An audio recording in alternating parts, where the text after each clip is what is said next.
ماں گھر میں ماں نہیں لگے گی، بیٹا اور بہو بیٹھے رہیں گے ماں کے سامنے، اور ماں کو کہا جائے گا کام کرو، گھر کی صفائی کرو، پوچھا لگاؤ، برتن دھو، امی چائے بنا کے 2 کپ لے آؤ میرے کمرے میں، ایک ان کا ایک میرا۔ تو ماں کے ساتھ نوکرانی جیسا سلوک کیا جائے گا، تو آقا نے فرمایا کہ نوکرانی اپنے مالک کو جنے گی۔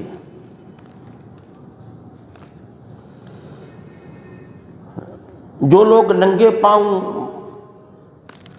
بد کردار اور بد مذہب ہوں گے وہ حکمران بن جائیں گے، طاقتور بن جائیں گے، پیسے والے بن جائیں گے، بنگلوز اور کوٹھیوں والے بن جائیں گے۔ آپ اپنے حکمرانوں پہ، سیاستدانوں پہ نظر کریں نا، ان کے باپ دادا پہ، یہ کون تھے؟ آج جتنے بھی رئیس اور نواب اور سر آپ کو محسوس ہوں نا، ان سب کے بڑے انگریزوں کے کوئی کپڑے دھوتا تھا، کوئی ان کے گھوڑے اور کتے نہلاتا تھا، پھر وہ جب گئے تو انعام میں ان کو جاگیریں دے کے گئے، پھر یہ جاگیردار بن گئے۔ تو آقا نے فرمایا گھٹیا اور کمینے لوگ حکمران بن جائیں گے۔ اور پھر میرے آقا کریم صلی اللہ علیہ وسلم نے علامات قیامت بتاتے ہوئے فرمایا کہ عورتیں کاروبار تجارت شروع کر دیں گی، یا مردوں کے ساتھ کریں گی، یا مرد گھر میں بیٹھا رہے گا، عورت تجارت کرے گی۔ یعنی جو عورت کا کام تھا وہ مرد سنبھال لیں گے، جو مردوں کا کام تھا وہ عورتیں سنبھال لیں۔ حضور نے فرمایا یہ ماحول دیکھو تو پھر سمجھو قیامت آنے والی ہے۔ پھر میرے آقا کریم نے فرمایا کہ مرد عورتوں کی نکالی کریں گے، عورتیں مردوں کی نکالی کریں گی۔ عورتیں مردوں کی طرح بالوں کی کٹنگ کروائیں گی، مردوں کا لباس پہنیں گی، مردوں والے شوز پہنیں گی، اور مرد عورتوں کی طرح لباس پہنیں گے، سونے کے زیور پہنیں گے، سونے کی لاکیٹ پہنیں گے، کنگن پہنیں گے، بڑے بڑے بال کر کے پیچھے پیٹھ کی طرف لٹکا دیں گے۔ حضور نے فرمایا جب مردوں کو عورتوں کے لباس میں دیکھو، عورتوں کو مردوں کی نقل کرتے ہوئے دیکھو، پھر سمجھو کہ قیامت آنے والی ہے۔ اب اس پہ تبصرہ تجزیہ میں نہیں کر رہا، آپ اپنے حالات کو دیکھ رہے ہیں کہ حالات کس سمت جا رہے ہیں۔ میں صرف وہ احادیث کے الفاظ دہراتا جا رہا ہوں، محاسبہ ہم خود کریں۔ آقا کریم نے فرمایا کہ غیر اللہ کی قسمیں کھائی جائیں گی، قسمیں غیر اللہ کی کھائی جائیں گی۔ تیری قسم، تیرے آنکھوں کی قسم،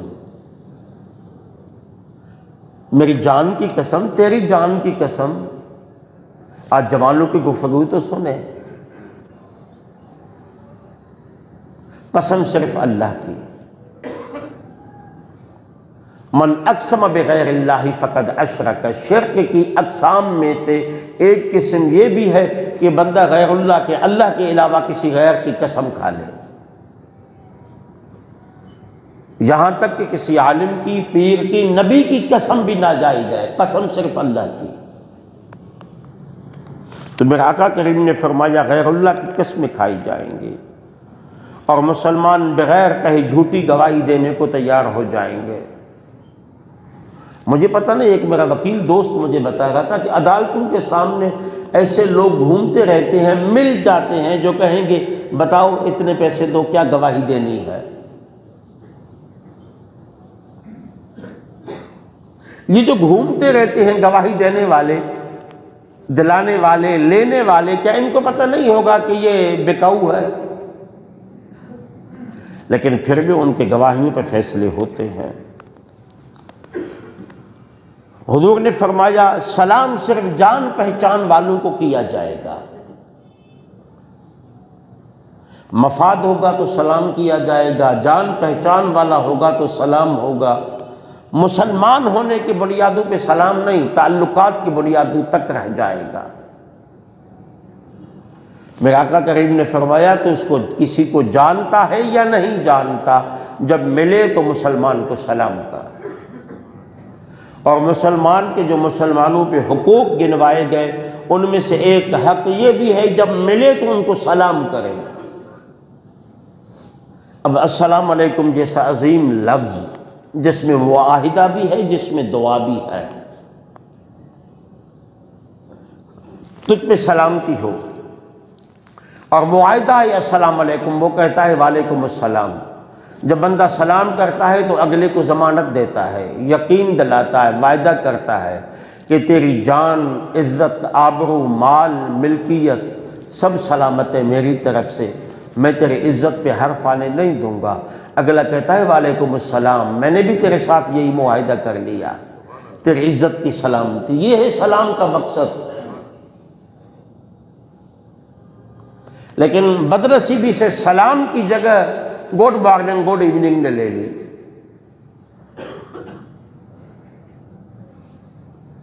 صبح کے ٹائم کا سلام یہ ہے، کیا مطلب؟ صبح کو خوش رہو اور دوپہر کو، جب شام کو خوش رہو تو پھر رات کو۔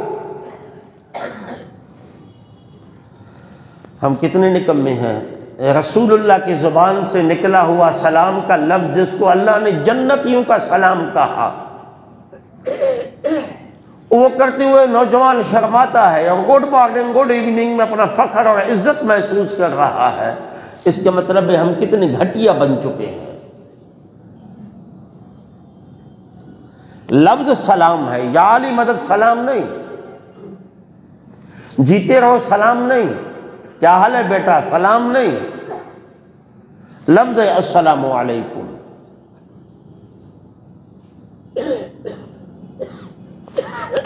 اور پھر میرے آقا کریم صلی اللہ علیہ وآلہ وسلم نے فرمایا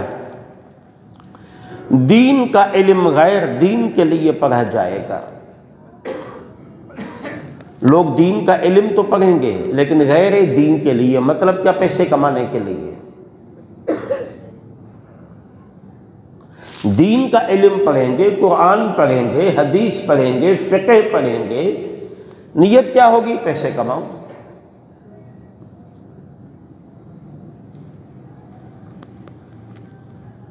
میں نے پچھلے جمعے پہ بھی کہا تھا، جب عالم خطاب کرنے کے پیسے طے کرے،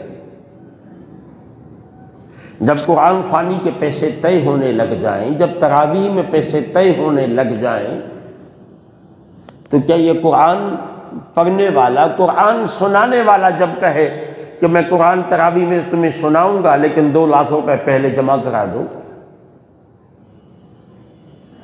تو آقا نے فرمایا پھر انتظار کرو قیامت کا۔ اب دلیل دے کے جائز کہا جائے گا۔ قرآن آوازیں دے رہا ہے کہ چند دنیا کے کھوٹے سکوں کے بدلے میں قرآن نہ بیچو، وَلَا تَشْتَرُوا بِآيَاتِي ثَمَنًا قَلِيلًا، اور ہم بیچ بھی رہے ہیں قرآن کی آیات کو۔ کبھی فتویٰ کی صورت میں بک رہا ہے تو کبھی نعت کی صورت میں بک رہا ہے، کبھی خطاب کی صورت میں بک رہا ہے تو کبھی قرآن کی تلاوت کی صورت میں بک رہا ہے۔ تو دین حاصل کیا گیا پیسے کمانے کے لیے۔ حضور نے فرمایا جب یہ دیکھو تو پھر قیامت کا انتظار کرو۔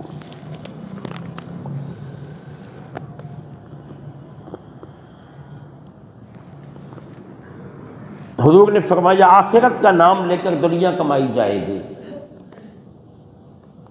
آخرت کے کام سے دنیا کمائی جائے گی۔ کیا مطلب؟ خطیب پہ بیٹھ کے خطیب باتیں آخرت کی کرے گا، قیامت کی کرے گا، توکل علی اللہ کی کرے گا، اور وہ خوبصورت الفاظ کا چناؤ کرے گا کہ لوگ میرے الفاظ سے متاثر ہو جائیں اور مجھے پیسے دیں۔ یہ کڑوی حقیقتیں ہمیں تسلیم کرنا ہوگا۔ میں اس پہ پہلے کئی بار گفتگو کر چکا ہوں کہ ہم نعت مصطفیٰ کے شوقین نہیں، آواز کے شوقین ہیں۔ ہم قرآن و حدیث کے سننے کا ذوق نہیں رکھتے، ہم آواز کے پیچھے ہیں۔ یہ جس طرح میں ابھی بیٹھ کے بیان کر رہا ہوں، مجھے اسی عنوان کے تحت کوئی اپنے جلسے میں بلائے گا؟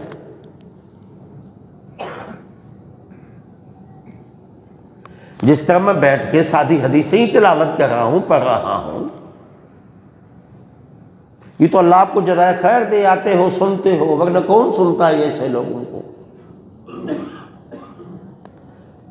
ہم تو ان کو سنتے ہیں جہاں لطیفے بھی ہوں، ہم تو ان کو سنتے ہیں جہاں بیٹھے بٹھائے بغیر کام کے جنت کی بشارتیں بھی ہوں۔ امام غزالی فرمایا کرتے تھے، جب خطیب لوگوں کو خدا کا خوف دلانا چھوڑ دیں، سچ بولنا چھوڑ دیں اور لوگوں کو صرف جنت کی ہی خوشخبریاں سنائیں، تو آپ نے فرمایا تھا اس مسجد میں شیطان کے آنے کی ضرورت نہیں ہے۔ امام غزالی فرمایا کرتے تھے،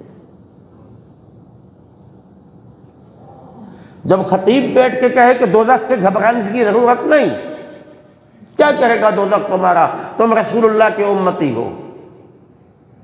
قرآن آوازیں دے دے کے دعائیں سکھا رہا ہے، وقنا عذاب النار، مولا دوزخ کی آگ سے بچا لے۔ میرے نبی دن میں 100 مرتبہ رو رو کی دعائیں کر رہے ہیں کہ مولا قبر اور دوزخ کی آگ سے بچا لے۔ فاطمہ الزہرا کو کہا جا رہا ہے کہ نیک عمل کر، قبر کا خوف دل میں پیدا کر۔ وہ جو جنت کی عورتوں کی سردارہ تھی، غوث الاعظم رو کے کہہ رہی ہے، مولا قیامت کے دن مجھے اندھا کر کے اٹھانا، تیرا سامنا نہیں کر پاؤں گا۔ اور جب یہاں سے منبر سے آواز اٹھے کہ دوزخ کیا کرے گا، میں تو نبی کا غلام ہوں، جس دوزخ سے بچنے کے لیے انبیاء، صحابہ، اولیاء رو رو کی دعائیں کرتے رہے، ہم خدا کے عذاب کو دعوت دے رہے ہیں، اتنے دلیر بن گئے۔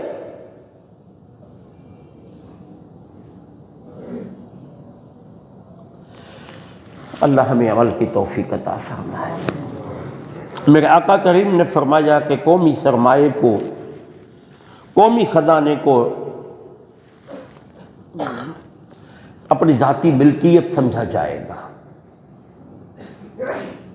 ایک وقت تھا نا، حکمرانوں کا ایک وقت تھا، سیدنا فاروق اعظم بیٹھے تھے، کسی نے آ کے سلام کیا، ان کا کوئی کام تھا، آپ نے فوراً پھونک مار کے چراغ کو بجھا دیا، ان سے کہا کہو جی بات کرو۔ تو اس نے کہا کہ حضور بات سمجھ میں نہیں آئی، میرے آتے ہی آپ نے چراغ بجھا دیا۔ آپ نے فرمایا میں حکومت کا کام کر رہا تھا، دستاویز بنا رہا تھا، کچھ لکھ رہا تھا، اور یہ جو چراغ میں تیل جل رہا تھا یہ حکومت کا تھا، بیت المال کا تھا، حکومت کا تھا۔ تو اپنی ذاتی کام سے آیا ہے، اگر میں اپنے ذاتی کام کے لیے حکومت کا تیل خرچ کروں تو قیامت کے دن خدا کو کیا جواب دوں گا؟ اور آج کیا ہے؟ آج ہم کہتے ہیں اے سی چلتی رہے، کنڈی ہے، کون سا بل آ رہا ہے؟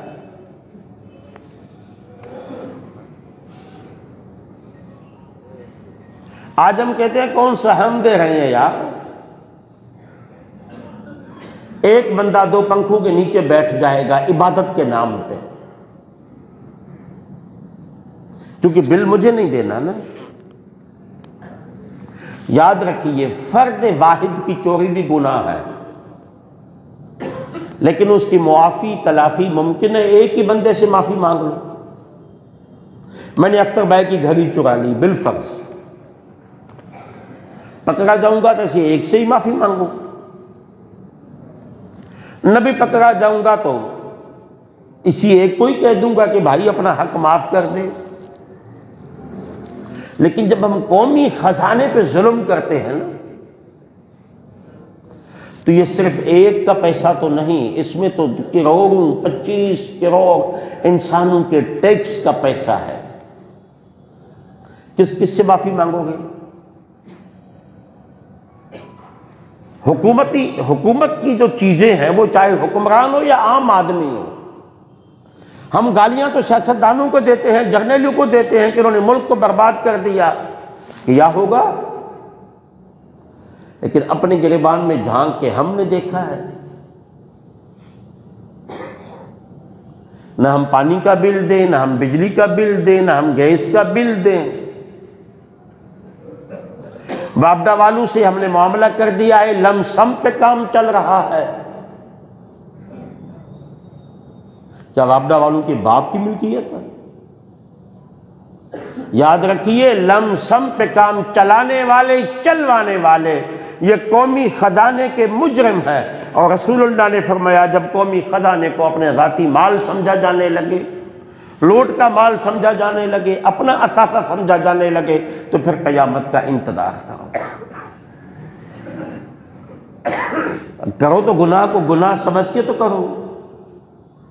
ہماری بدنصیبی یہ کہ ہم اس گناہ کو گناہ بھی نہیں سمجھتے، ثواب سمجھتے ہیں۔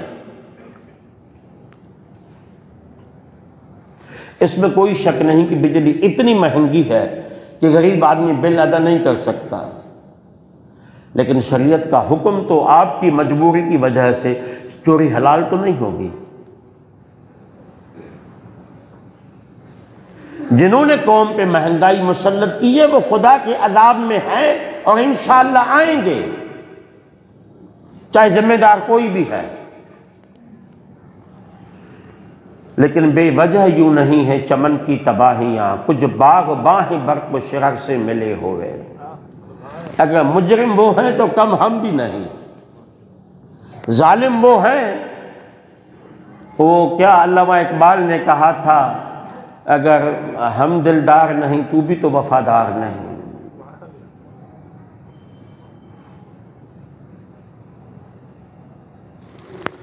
میرے آقا کریم نے فرمایا کہ امانت کو مال غنیمت سمجھا جائے گا، زکوٰۃ کو جرمانہ سمجھا جائے گا۔ زکوٰۃ کو سچ یہ ہے کہ بعض مرتبہ یوں محسوس ہوتا ہے کہ مسئلہ پوچھنے والا اس انداز سے مسئلہ پوچھ رہا ہے کہ کہیں زکوٰۃ سے بچ جاؤں۔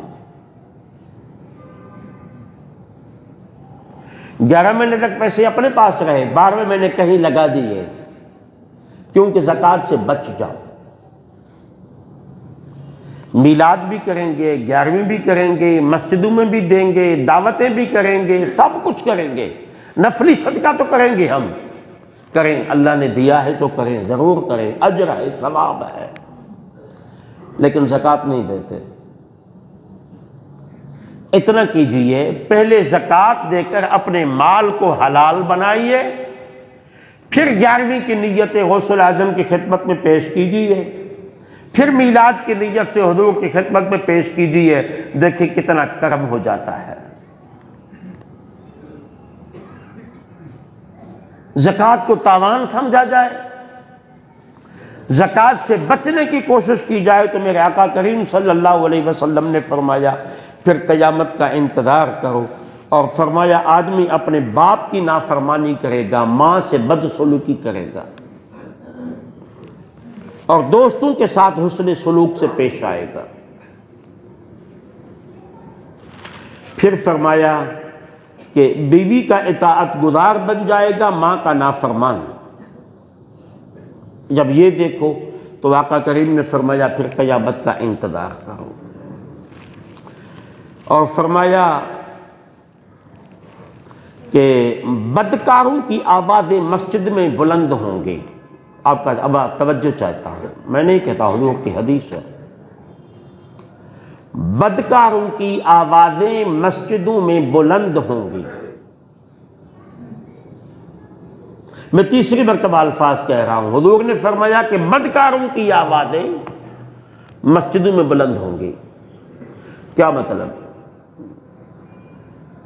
اس کا ایک مطلب تو یہ ہے کہ خطیب بدکار بن جائے گا، میں نے پچھلے جمعے پہ بھی کہا تھا، آج دوبارہ اپنے آپ کو کہہ رہا ہوں، مؤذن جو مسجد سے آواز بلند کرتا ہے وہ بد کردار بن جائے گا، انتظامی امور دیکھنے والی مسجد کمیٹیاں بد کردار بن جائیں گے، نمازی مسجد میں آ کے جو شور مچائیں گے تو بد کردار لوگ ہوں گے جو مسجد میں آ کے تھوڑی تھوڑی بات پہ شور مچائیں گے۔ مسجد تو ادب کی جگہ ہے، یہ تو خدا کی دربار ہے۔ خدا کی دربار میں شور، خدا کی دربار میں چلانا، خدا کی دربار میں دنیا کی باتیں، خدا کی دربار میں دنیا جہان کے کام مسجد میں، کسی نمازی کے خلاف مسجد میں کسی نمازی کو کسی اور دوسرے نمازی کے مزاج کے خلاف کام کرتے ہوئے دیکھ لو، مسجد میں جھگڑے شروع، مسجد میں فتنے شروع، فساد شروع۔ پولیس کو مسجدوں میں آتے ہوئے دیکھا، فائرنگ کرتے ہوئے لوگوں کو مسجدوں میں دیکھا، جوتوں سمیت لوگ مسجدوں میں آ گئے۔ یہ ہوتا ہے۔ دو کمیٹیوں کا جھگڑا ہو گیا، پولیس مسجد میں آ گئی جوتوں کے سمیت۔ یہ بد کردار نہیں ہے تو کیا اچھے کردار والے ہیں؟ خدا کے لیے ہے تو ٹھیک ہے بھائی، میں نہیں تو تم صحیح، تم کرو۔ جب لوگوں کو کمیٹی کے معاملات میں لڑتے جھگڑتے دیکھو نا، میں چیئرمین بن جاؤں، میں صدر بن جاؤں، میں جنرل سیکرٹری بن جاؤں، سمجھو دال میں کالا نہیں، پوری دال ہی کالی ہے۔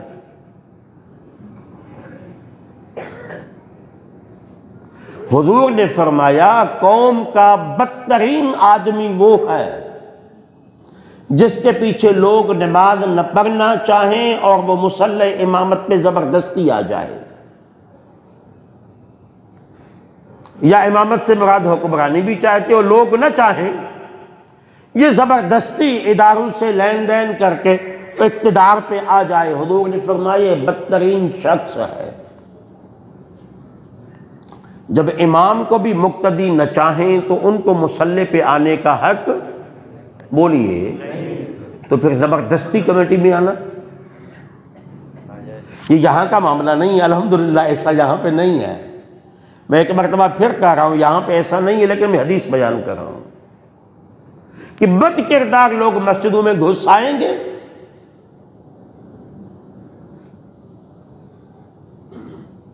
اور آ کے شور شرابہ ہو جائیں گے۔ اس لیے اگر مسجد میں کہیں تکلیف بھی ہے،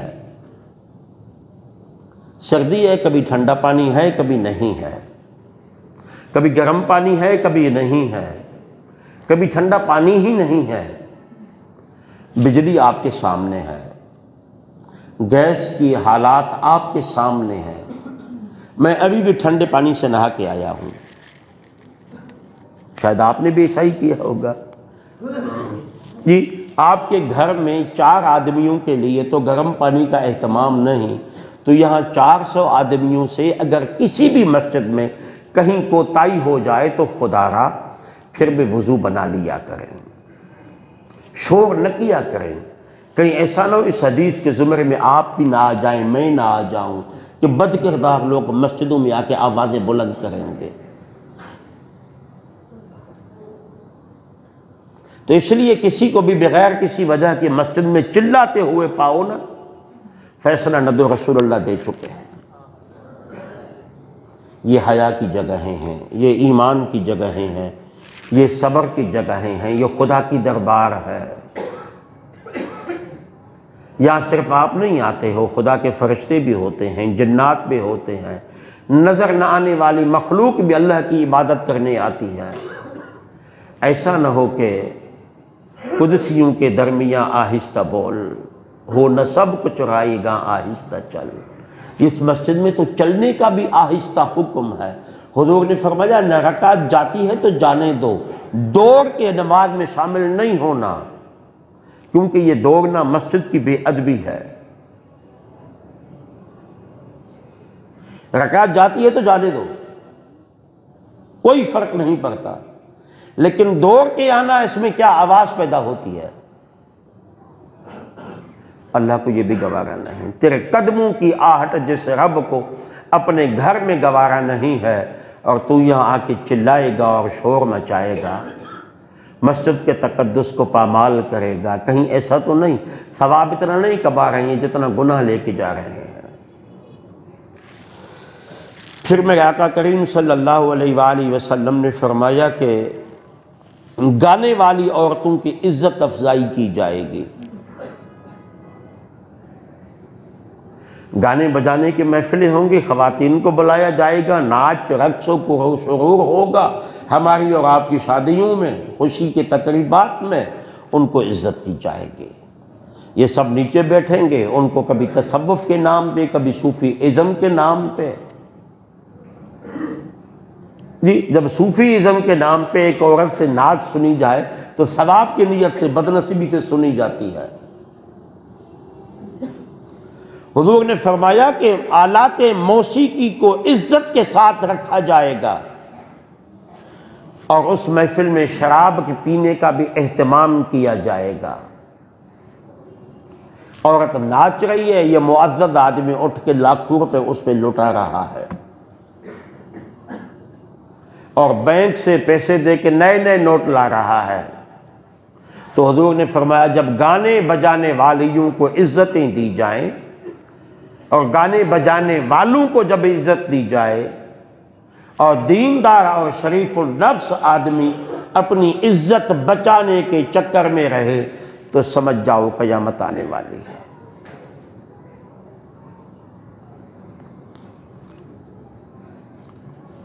قیامت آنے والی ہے۔ کیا ہم اپنے ماحول کے ارد گرد دیکھ رہے ہیں کیا ہو رہا ہے؟ جتنی نشانی اب تک میں نے بیان کی ہیں وہ ہمارے محلے میں، ہمارے گھر میں، ہمارے ارد گرد، وہ سب نشانیاں ارد گرد نہیں، ہمارے جسموں میں، ہمارے وجود میں نظر آ رہی ہے۔ جب قیامت قریب ہے تو ہمیں کیا کرنا چاہیے؟ ٹرین آنے والی ہے، مسافر کیا کرتا ہے؟ سامان سمیٹتا ہے، گاڑی میں بیٹھنے کی تیاری کرتا ہے۔ ایسا ہی نا کہ ٹرین کا آنے کا ٹائم ہو گیا ہے، جب اعلان ہوتا ہے کہ فلاں پلیٹ فارم پہ فلاں ٹرین آ رہی ہے، جی ایک چہل پہل شروع ہو جاتی ہے، نہ سب گاڑی میں بیٹھنے کی تیاری میں ہو جائی ہے۔ حضور نشانیاں بتا بتا کے فرما رہے ہیں قیامت آنے والی ہے، لیکن ہم نے ابھی تک تیاری تو نہیں کی، ہم نے سامان سمیٹنا شروع تو نہیں کیا، ہم نے آخرت کی تیاری تو نہیں کی۔ اللہ ہمیں عمل کی توفیق عطا فرمائے۔ وما علینا الا البلاغ۔